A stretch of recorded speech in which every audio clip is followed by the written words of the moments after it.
He apparently his computer decided to update right before. Oh, there he is. Hey, Hey, sorry about didn't that. miss anything. I just got here. Okay. So welcome.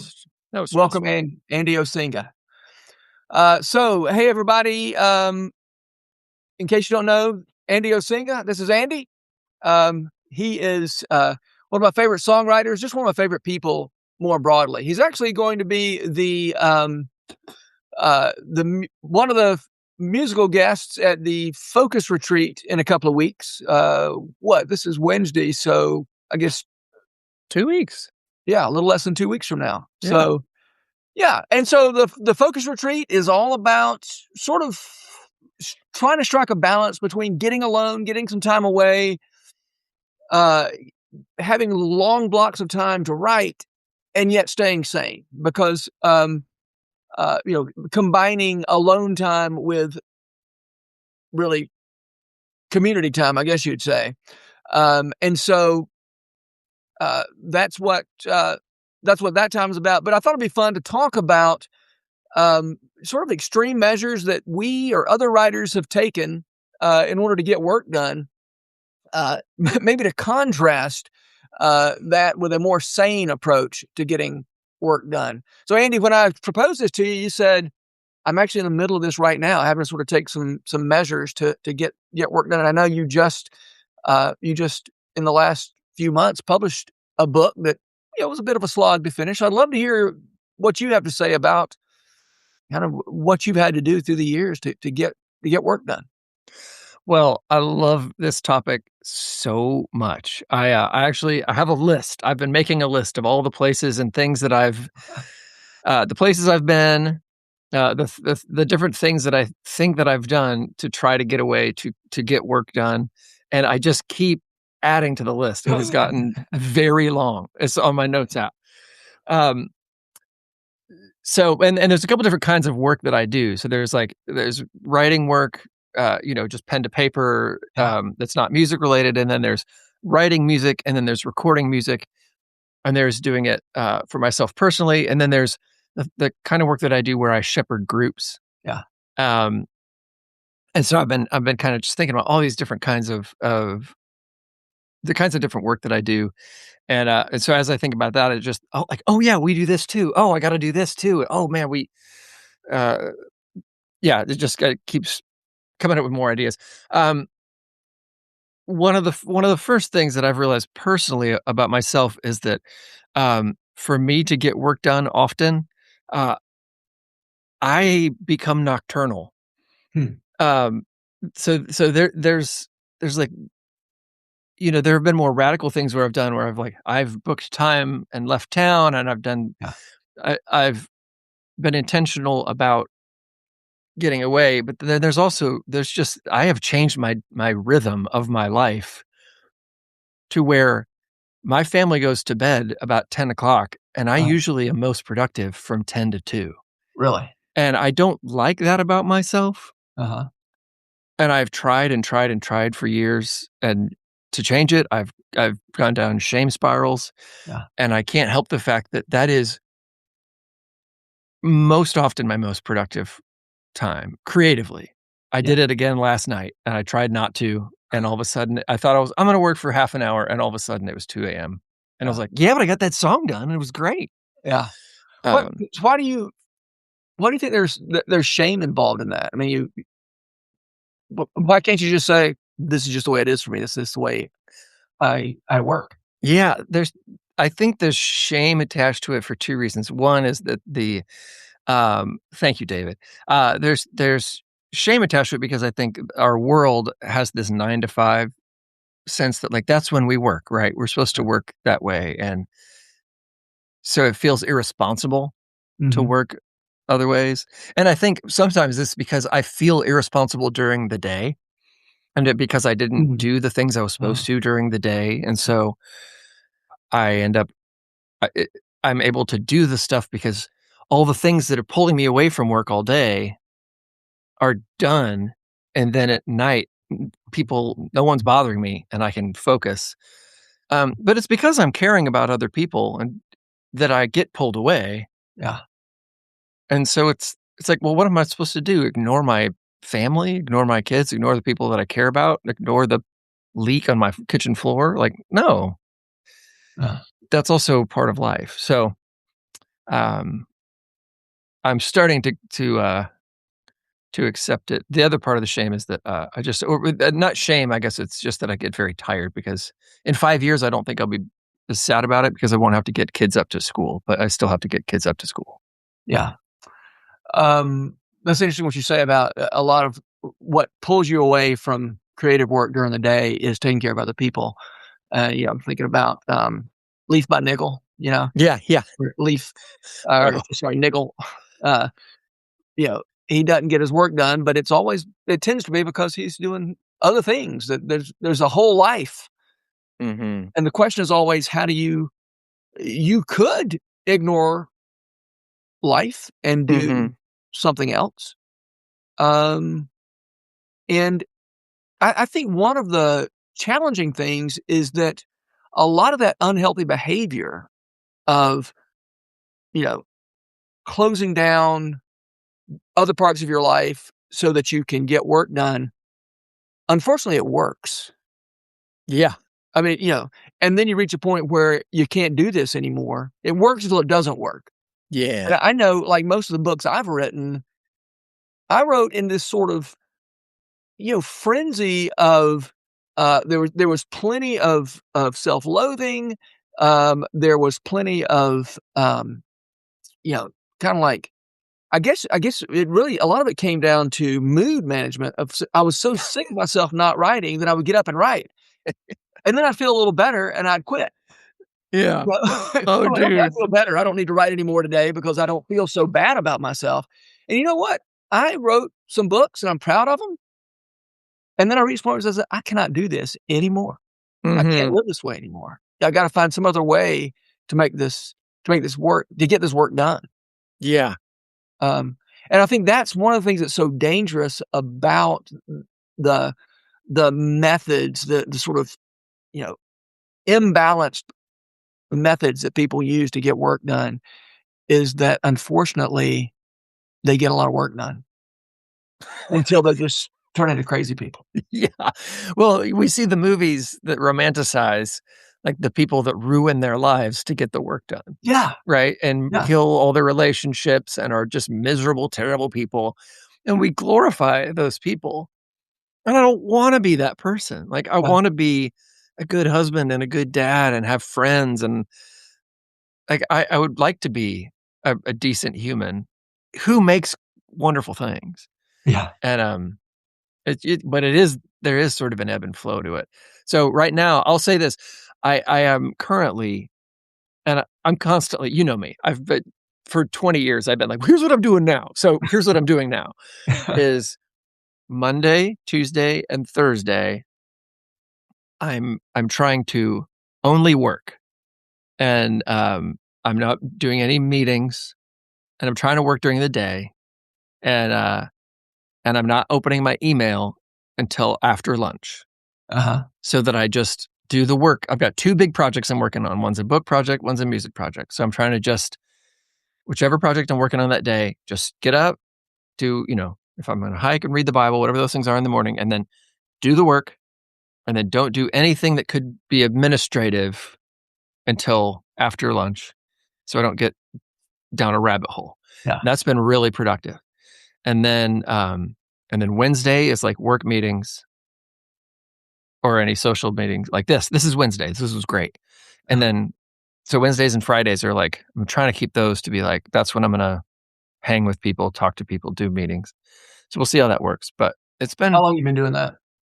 2 weeks, but I've gotten more done this 2 weeks than Okay, I've gotten done in the last, like, 2 months. yeah, It really has been helpful.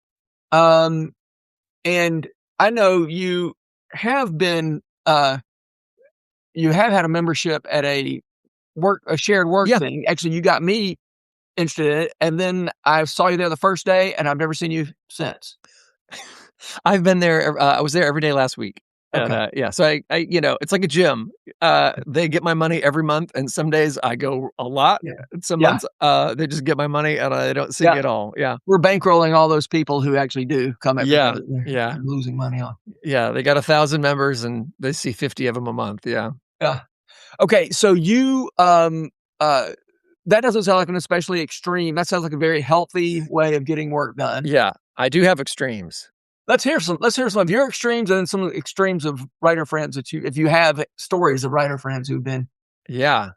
Well, my biggest extreme, of course, is that I built a spaceship. That's right. Yeah, which you saw it, you were there. Yeah. That was a fun one.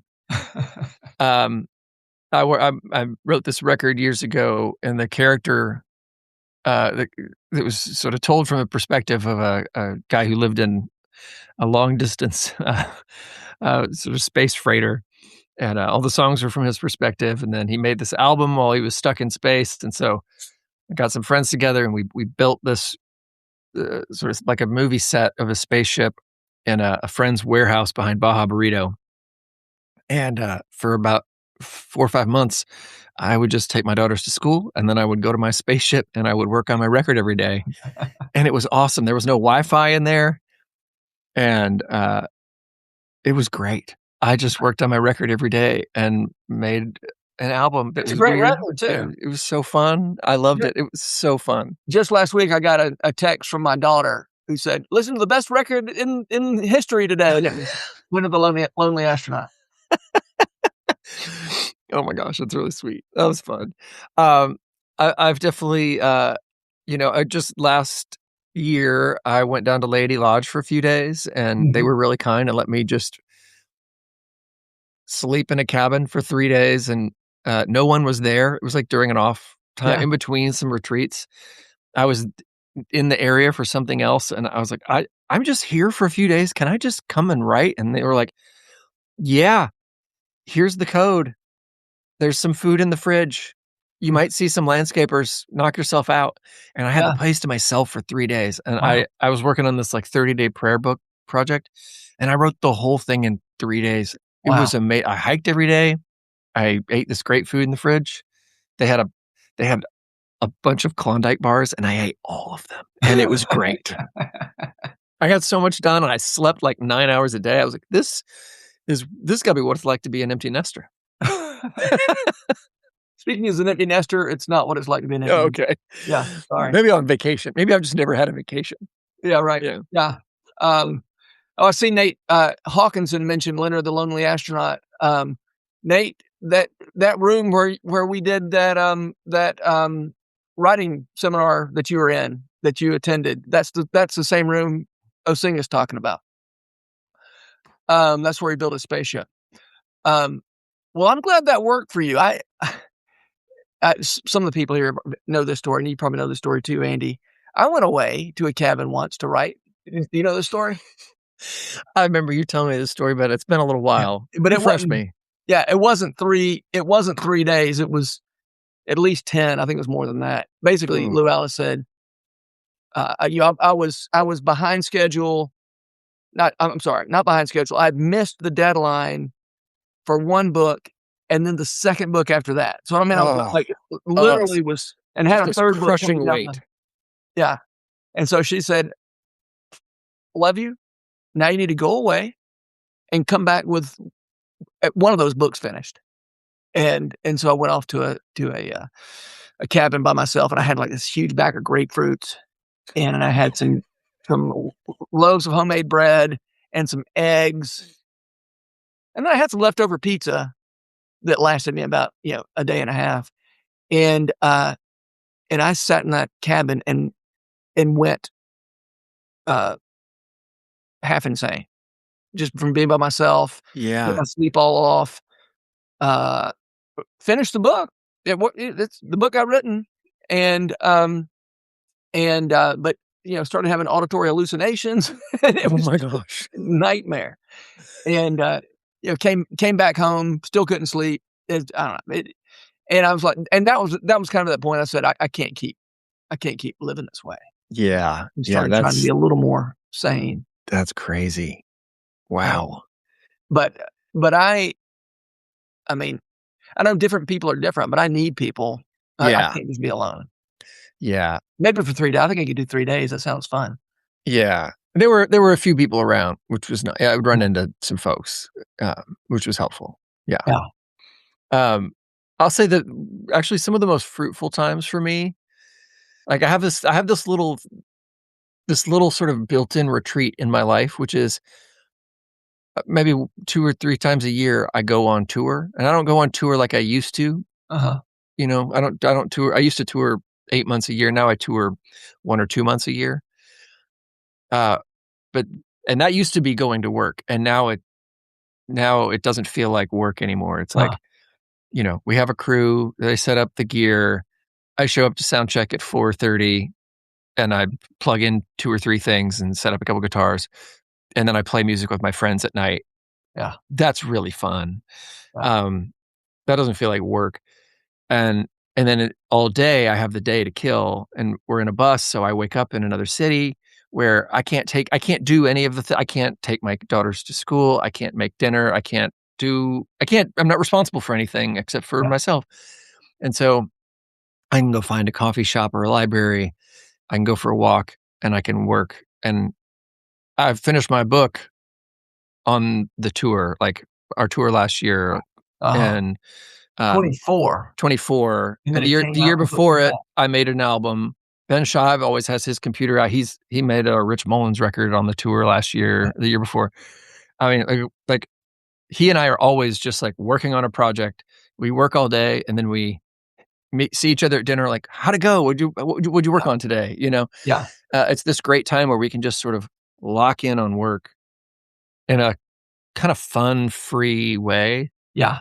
where we just get these kind of days where we can get in sort of flow state, Yeah. which we almost could never do in real life. Mhm. It's really kind of fun. Yeah. Yeah. It's, um, in Bandersnatch, Danny Glyer talks about different kinds of writers groups, and one of them is just you're not sharing work, you're not talking about your you're not giving each other manuscripts or demos to Mhm. comment on, you're just saying, "We're gonna meet up Hmm. for lunch after a morning of working, and we're gonna say how'd it go." And sounds like you had some of that going on with Wow. yeah. I need that more. Yeah. If you ever wanna do that, I'd be down. I need Yeah. that more. Yeah. Um, yeah, there's something about I mean, I think of accountability. I don't like the language of accountability 'cause it sounds like, somebody's gonna I don't know, I don't Yeah. like Yeah. oh, I shouldn't say you're not supposed to say you don't like accountability. I don't mean that. Sounds like a senator. Yeah. Yeah, right. No, okay, I headed down the wrong path with that. I deeply value accountability, Yeah. Andy. I understand. But that idea of an accountability partner where we're gonna, uh It can feel negative. it can feel negative. Yes. It can feel like you're now working to avoid punishment as Yeah, opposed yeah, yeah. There to you go. mutual encouragement. Yep. That's right. Working to avoid punishment, which is that's the kind of accountability that doesn't work for me. For one thing, I'm not sufficiently scared of my friends. I have no power over you. But even, and yet you need people. You need Yeah. and, here's another story that gets told, you know, some of the people here have heard this story too many times. I know you've heard it too many times, but, while you were working on Leonard the Lonely Astronaut, I was working on Yeah, the Flannery O'Connor book, Terrible yeah. Speed of Mercy. And we were bowling one day, and you asked me about my book, and I said, "It's not going well at all." I've been, it took me something like 20 months, 22 months. It's not a big book, but it took me almost 2 years to write it. And you encouraged me to tell you about it. I said, "Oh, it's kinda like for an introduction to Flannery O'Connor for smart, well-read Christians who also have never who think they're supposed to be interested in Flannery O'Connor, but just can't get interested." And you're like, "That's me." Yeah. And so then every day, instead of sitting there thinking about I had a list of about 13 people's names who I knew of who were more qualified than me to write that book. Hmm. And I used to every time I sat down to write Oh, that book, that's who I was seeing, you know? yes. And then but after that day and you were just sort of casually you thought we were just having a casual conversation, and we didn't I mean, we knew each other, but we weren't, close pals or anything. Yeah. I'm waking up every day thinking, "What does Andy Osenga need to know about Flannery O'Connor today?" And I quit thinking about all those Hmm. professors who were more qualified than me and started thinking about, "Here's somebody who needs what I have to give." And and I finished the book relatively Gosh. quickly. And I Uh, read the book, and it was awesome, and I felt like it was written just for me. yes, it was. I should have dedicated it to you, but I didn't. Well, That would have been a smart thing to do. well, you can write another book for me. In my heart, Yeah, I dedicated it to you, thank you. just not in print. Second printing. Yeah. Um, but so many of the stories of extreme measures that creative people do to get the work done. Yeah. So often, it's one thing for the artist to bear the trouble and difficulty they brought on themselves. Yeah. That's not great. It's crazy making. Mhm. But I think what's so many of these wild stories you hear about, Hemingway or whoever, is the ways that creative people end up asking other people to bear the brunt Yeah. of their, Man, that's so true. you know, you can have whatever process you want, but is it costing anybody besides you anything? And a lot of times it is. Yeah, often. Yeah, very often. And I think so many of my regrets when I look back on my own writing career are the ways that I, uh, mostly unconsciously, but sometimes consciously, was asking other people who didn't sign up for this, the other people who lived in my house, my wife and kids, to be quiet because dad's working, or what all the ways that they had to absorb that. Uh, Lou Alice said that one time when I had I had my Narnia book. I signed the contract on February 1st. It was due March 1st. Oh my It gosh. was nuts. And, uh, and she said that was like being a single mom who has a man come out for mealtime. For It was 6 weeks. I didn't do it in 4 weeks. I did it in 6. And, um, and that's a funny joke, except that Except it is true. except it was true. And, you know, she didn't sign up No. for that. And yeah, so I think I don't have a ton of regrets about sort of trying to make a life as a creative person, but the ways that I've let other people absorb that, Yeah. I do have some regrets about that. Yeah. I mean, it's yeah, that's an interesting thing. It's like I do. Um, I do have regrets about the way that my family and my friends have absorbed the cost of my creative Yeah, work at times, for sure. And at the same time, there's this flip side of it, which nothing is free in this life, right? Like every everything has some kind of cost to it. yeah, And I've been shocked by um 2 of my daughters are in college now, and like I had to leave. I had to go on tour to make a living, to play music. That's how we paid our bills, and that's how I did the thing that I loved to do. And it felt selfish to me. uh, It still does to go, well, I'm going to go. I know it's how I work, but it's also I'm going to go do something that I love, and I feel guilty about that. yeah, And it's going to be harder when I leave. And and this past few years, as my kids have been in college, my daughters have like driven to come see shows, and not just to see me, but to see all the friends that I tour with. yeah, Um, it's like, oh, I don't want to miss it. I mean, I grew up around this. These are all my friends too. Like it feels like coming home. It feels like it's our community. Like I yeah, love that you do this. I'm proud that you do mhm, this. yeah, that as much as it's a cost that they bear, it's also something that they get to be a part of and that they Yeah, get that's to a great point. support. Yeah. And, so I think there's a there are selfish ways that we do this, that's like, you know, uh, "Be quiet, dad's doing this, you gotta leave, you gotta" and then but there's another way, it's like, "Hey, I'm having to do this, and I know it's costing us, but, thank you so much for helping me do this. I really Yeah. appreciate that, it's kinda take all of us are having to help me do this. Thank you for letting us be a part of all, this project." Mhm. And, I haven't always done that well. I don't think I've ever done it very well, but, somehow that has managed to happen anyway, and Yeah. I've been really grateful for that. Yeah. It's a great point.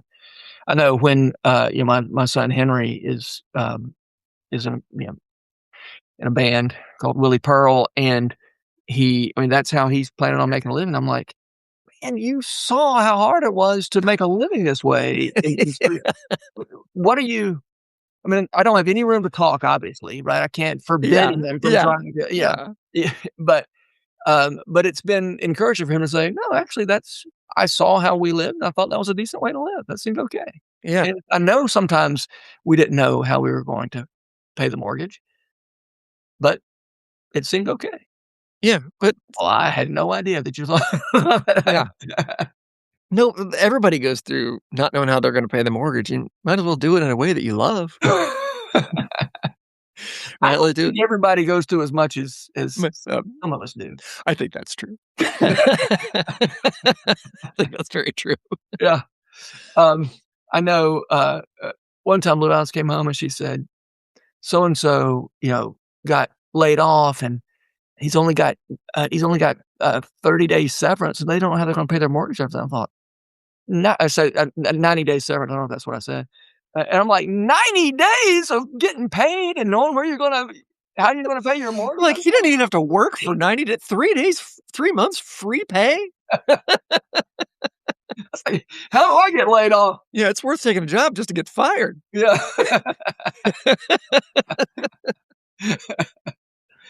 Um, I would love to hear from some people in the chat about your own thoughts and, some of your stories for what you've done to get work done. And we're not just gonna sit here and wait for that to happen. Andy and I'll keep talking, but I'd love to hear from y'all, stories, if you have questions, comments, criticisms of Andy, not so much me. I'm thin-skinned. Sure. Uh, um, but I can't remember, Andy, there's something I was gonna ask you about, and I'm drawing a blank at the moment. Um, I tell me was about you're working on a book. You're working on another book right now? How many books are you planning on writing? well, I'd like to write more than one in Yeah, my life. Yeah, right now I'm working on it's like a series of prayer books. yeah, It's this kind of modern adaptation of the Book of Common Prayer. yeah. So it's less of me writing a book and more me doing a lot of adapting and a lot Mhm, of researching and a lot of, mhm, um, I don't even know, yeah, editing, copying and pasting, and mhm, sitting and thinking, "Where would this go?" But I really am enjoying it. Yeah. yeah, cool. Chris French Kramer's asking, is there a song list to go with your book? Um, which book, Chris?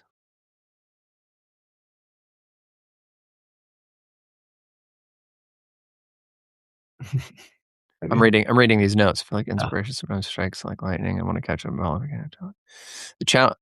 I feel like inspiration sometimes strikes like lightning. I want to catch it and bottle it if I can. The challenge is that can be disorienting to a family structure that benefits on a schedule. Lightning doesn't strike on a schedule. That is so true.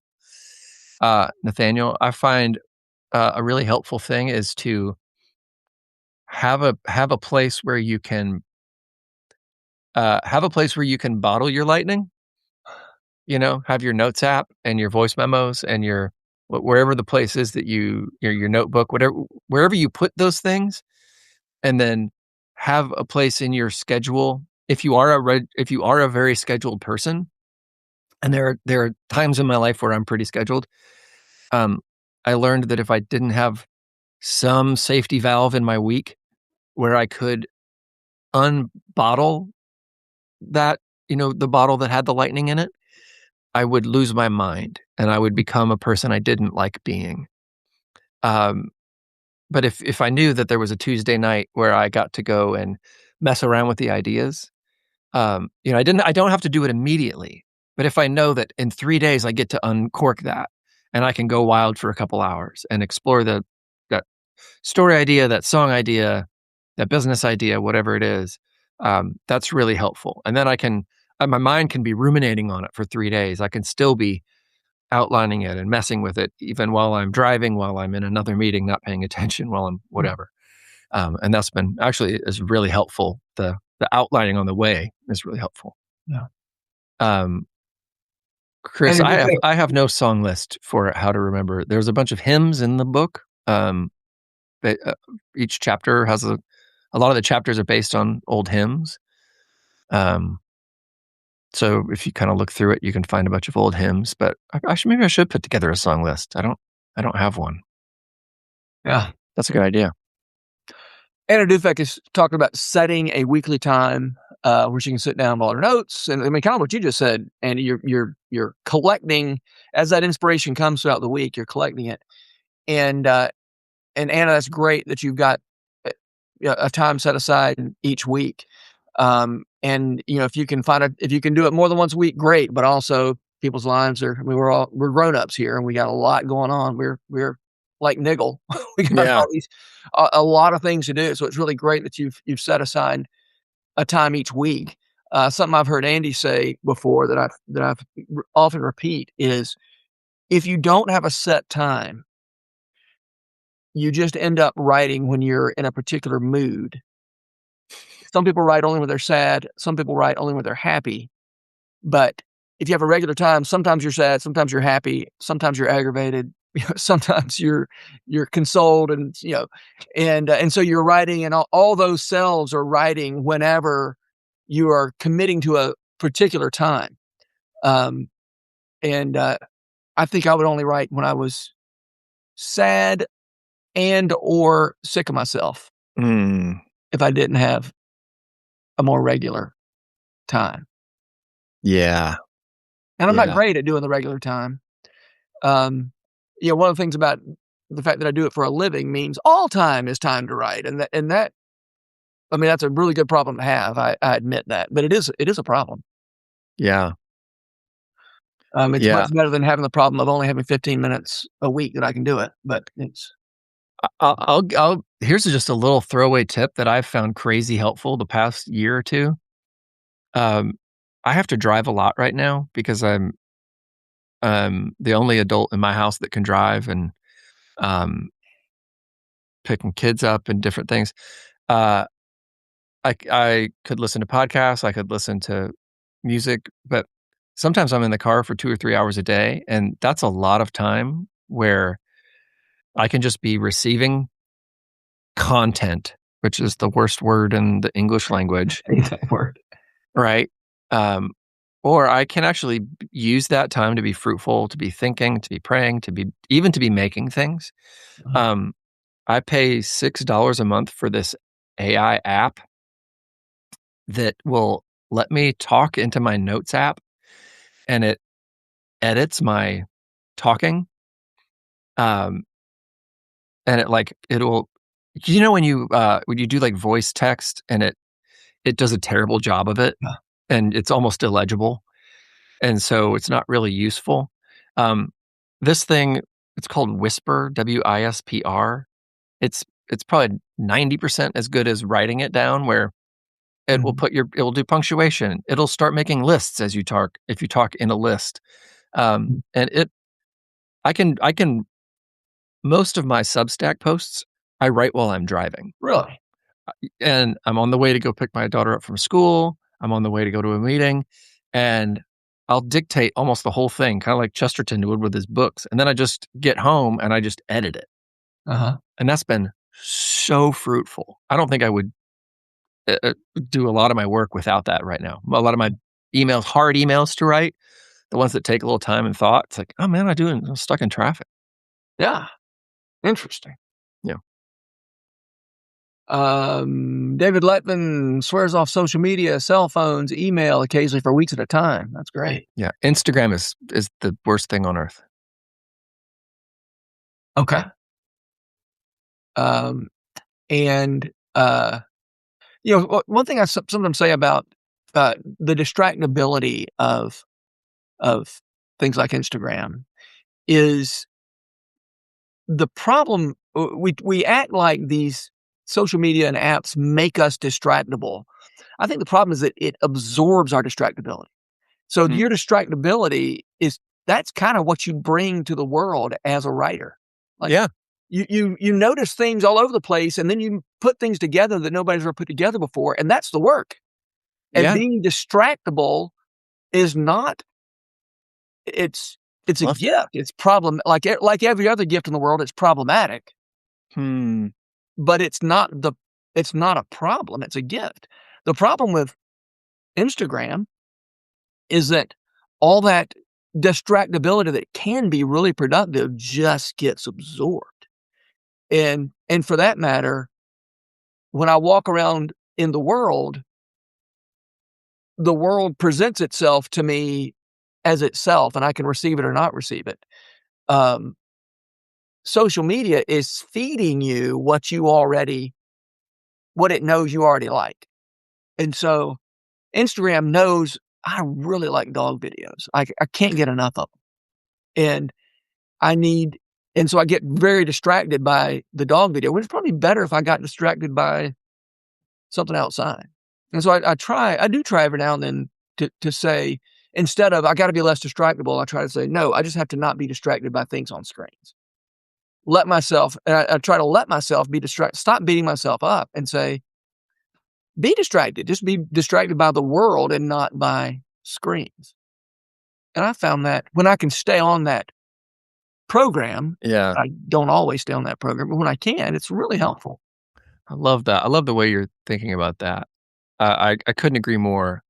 I do feel like particularly things like Instagram and X and Facebook they're so algorithmically designed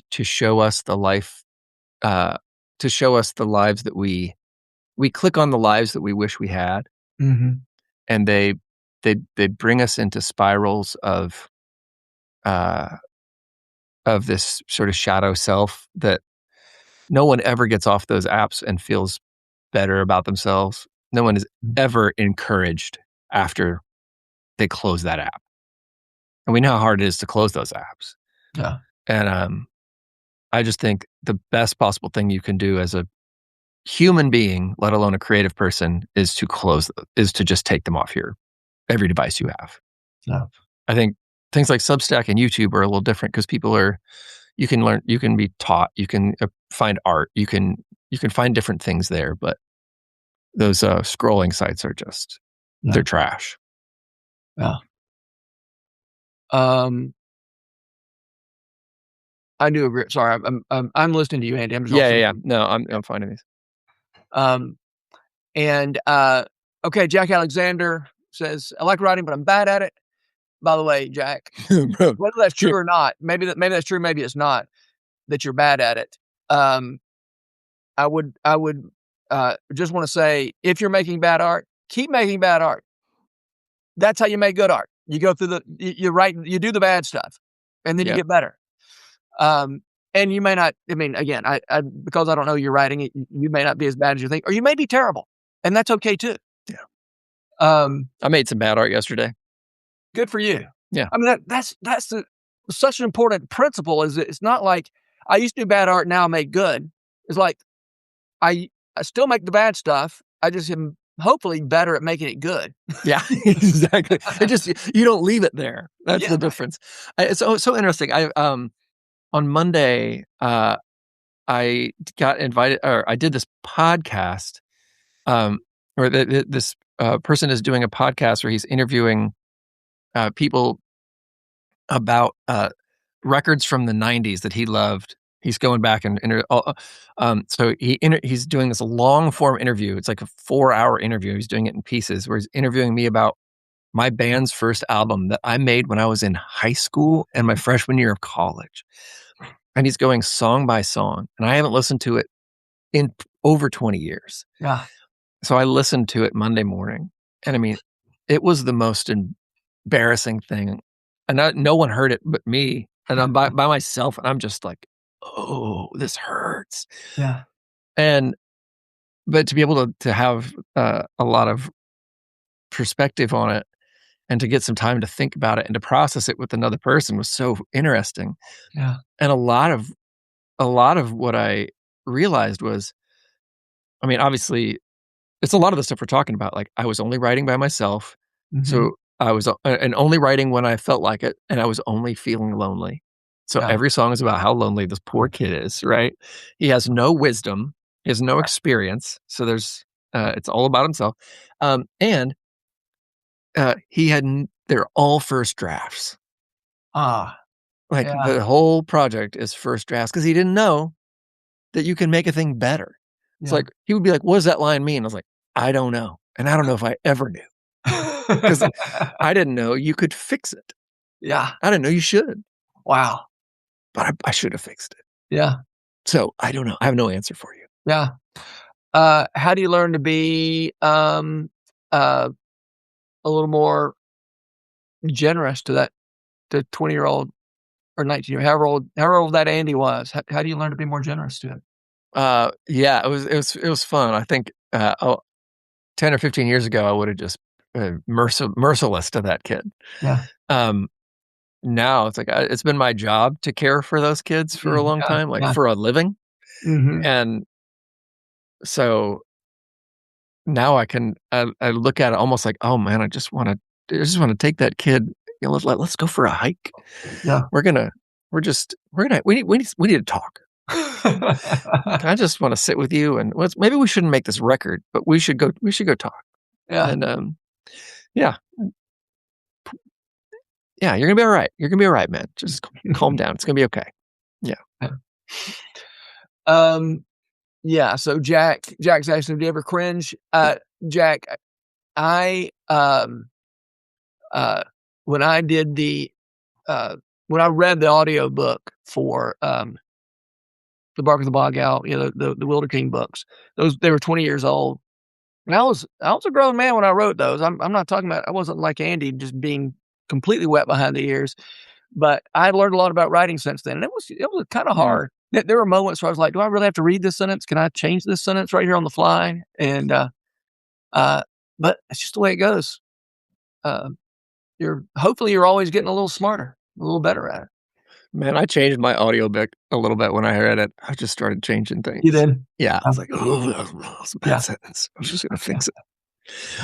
Alright, Um, Judith McQu oh, sorry. yeah. Oh, no, I was gonna read the same question. Yeah, Go for it. and Andy, I don't know if you know, Judith, has a really cool book out, it's a fictional version of C.S. Lewis's childhood in Belfast. Oh, wow. Judith lives in Belfast, and so that book is Amazing. is out, uh, people love it, and so now I guess maybe she's struggling with a sophomore slump, Oof, brutal. so yeah, so much harder to get creative work done now that I got a project out in the world that needs tending to.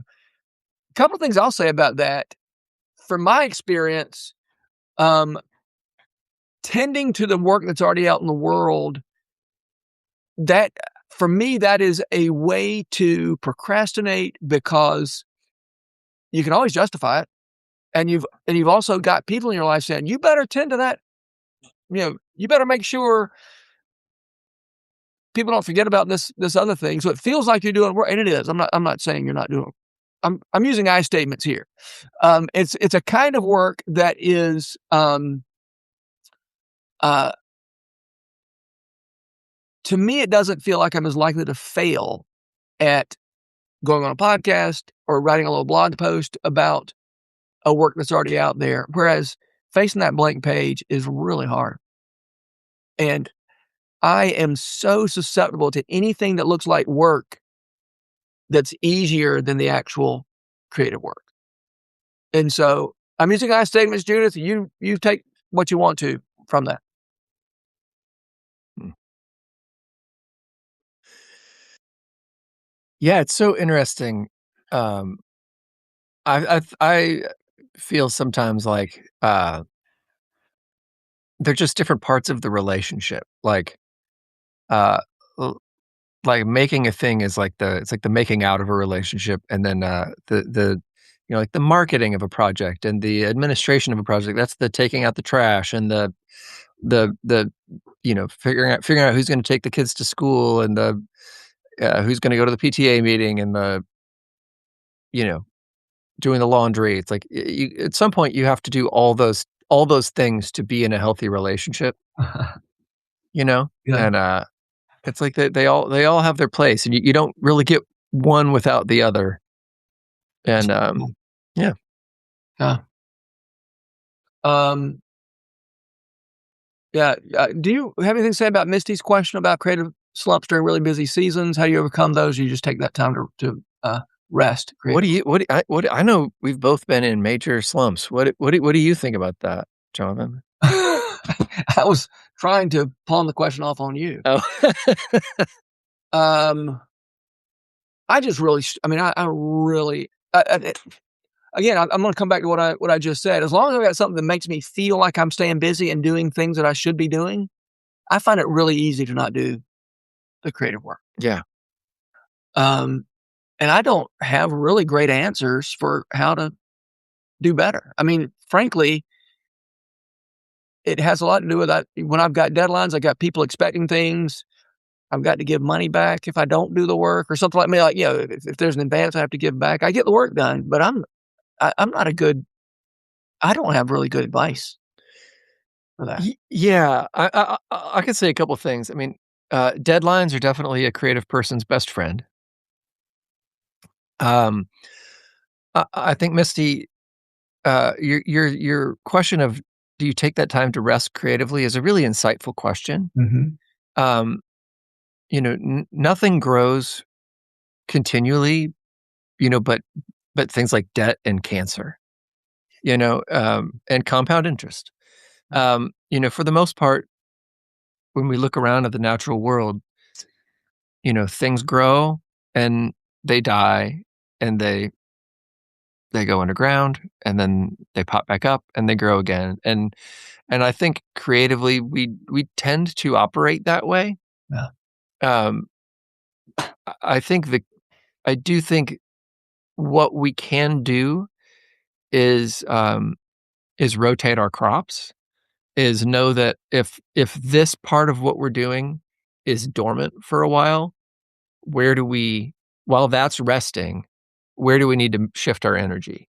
Okay, this needs to wait for a little while, where else can I what else do I need to be doing? Um, I feel like I've just come out of a slump. I've been kind of in a bit of a fog. And a couple weeks ago, I mean, I was just talking about, for 2 weeks, I've just been really productive, which tells you that the last number of weeks before that, number of months before that, I haven't felt that Mhm. productive. Mhm. And the truth is, I still I've been doing things, but it's been a slog. And in the last 2 weeks, I've been sprinting. And I'm gonna guess, Misty, you know that feeling too, and we all probably on this call do. Um, you just kinda do go through those doldrums and those sprints. Um, but I think we the truth is that we rarely get to the sprints if we don't sort of keep going through the Mm. slogs either, you know? It's Yeah. pretty easy to abandon, um, uh, to abandon our projects, and I'd say my home improvement projects would prove that point, Yeah. very well. There's a lot of half-finished shelves and, lighting fixtures around my house because I'm not as dedicated to my home improvement as I am my art. Yeah. Yeah. I I would add that, I mean, I love what you said about continuing to slog through when it's a slog. Um, Bourbon Berlin Klinkenborg, which sounds like a made up name. That's amazing. He talks about the idea that we're always wanting flow. Everybody talks about how do you get in a flow state, all that kind of stuff.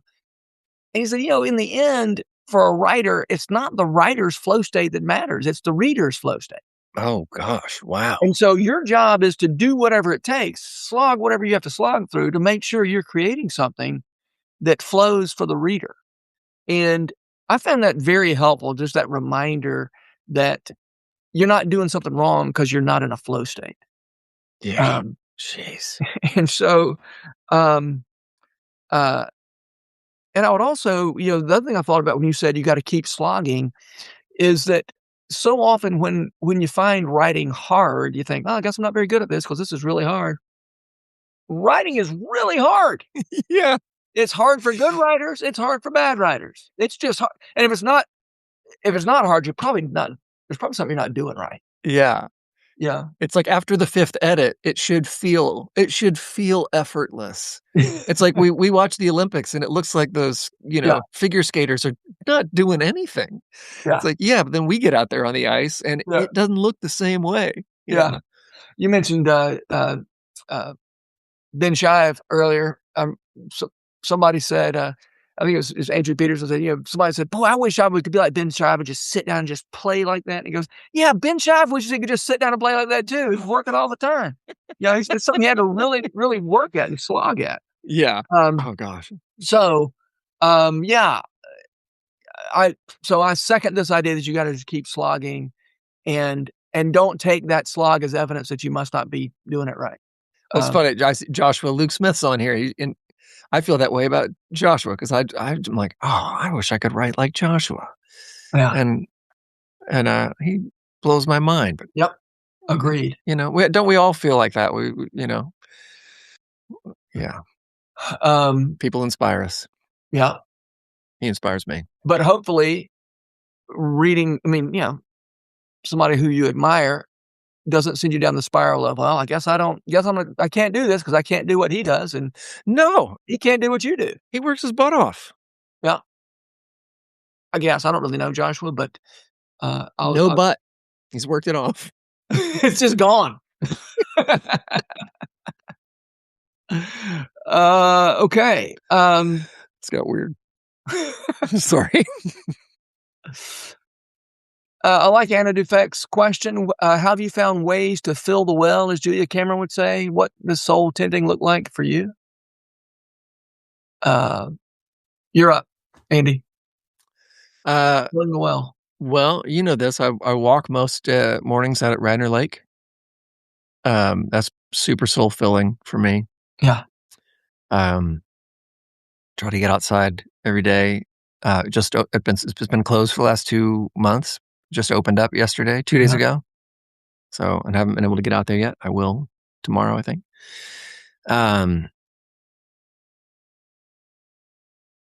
That's super helpful. I think when it comes to filling Scripture. the well, I have to um, not let myself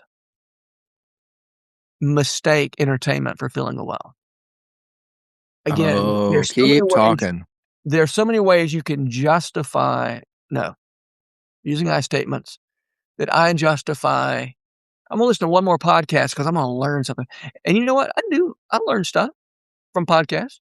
Um, I listen to The Rest Is History. I learn all kinds of stuff from those guys. And yet that's not quite the same thing as filling the well. And I Hmm. think to your point about walking, I'm trying to get, and this might change over the decades depending on what stage of life you're in. When I was young, I think it was important that I read, and learn how writers do their thing. And there's very little danger of me not. There's no danger of me under reading at this point in my life, right? Yeah, I'm going to keep reading. That's just what I do. But I also think I need to be spending a lot more time, as you said, in nature, or in the creation, just connecting with reality, connecting with the world God made, including people, including, um, so trees and birds and all that, but also people. Um, and I also find it very filling to help other people with their work. Yeah, man. That is huge. Yeah, and That is for you and me huge. both, that's a big part of what we do for a living. But it Yeah. doesn't have to be. There's always a writers group or something that, for me, I find that very filling. And and then, binging a TV show, I've got to, I have to resist the temptation to call that filling the well. Yeah, that That does not fill the well. that's just watching some TV, which Yeah. I like good TV too, but it can't count. I don't think I need to count that toward filling the well. You know what else does that I so often forget, and it's so easy, is, like, a few minutes of free writing. Mm, Um, just, like, before you start work. I've started doing this again. It's, like, the simplest exercise is just, if I know I'm gonna sit down and work for the next 5 or 6 hours, to take 10 minutes and write about what I'm going to do, how mm. I'm feeling, and what I'm going to do is just such a mind shift. That's helpful for you. Yeah. It's so helpful. I have this book, it's called Journal of a Novel. It's what, so John Steinbeck wrote East of Eden, one of the greatest Yeah. novels of all time. He wrote it in these, like 4 or 5 giant notebooks, and he would write them on the, right-hand side of the page. On the left-hand side of the page, he would journal every morning before he started. Really? And he would do that. He would write about, "Here's what's going on. They were moving a house. We're doing this. The movers are doing this. This is happening in this bedroom, and this is happening in the kitchen. It is Here's real how life. He's writing Yeah, about my living. my leg's hurting, my back's hurting. Huh. Uh, this is how I'm feeling. Here's what's gonna happen in the story today. I think this is about to happen. I think I'm about to do this to this person. I'm not sure what's gonna happen with this person." And then he would write the next I 4 don't or know 5 about this. I pages. would love to read this. It's incredible. And some of the stuff he thinks is gonna happen in the story doesn't happen in the story. Wow. And so they've published those other halves.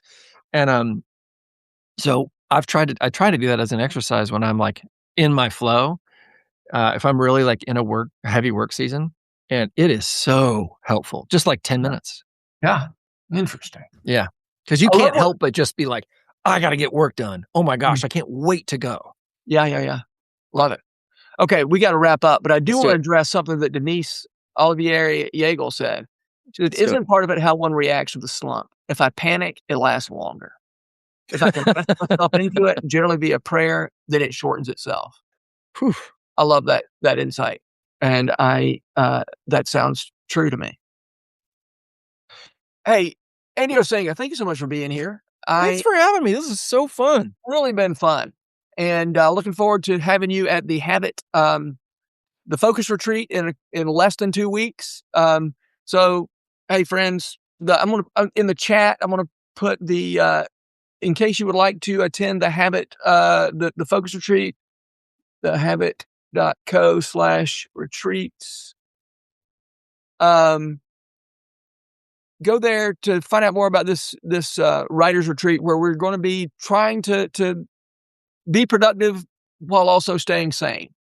And on Monday night, we're part of the sort of inspiratory activity will be a songwriters night with Andy Osenga and Melanie Penn and Randall Goodgame. So I would love for y'all to be there. What a That's good. Is that a lineup or what? I can't wait. Yeah. Okay, friends. Thanks for being here. And thank you, especially Andy Osenga. See y'all soon. Bye bye.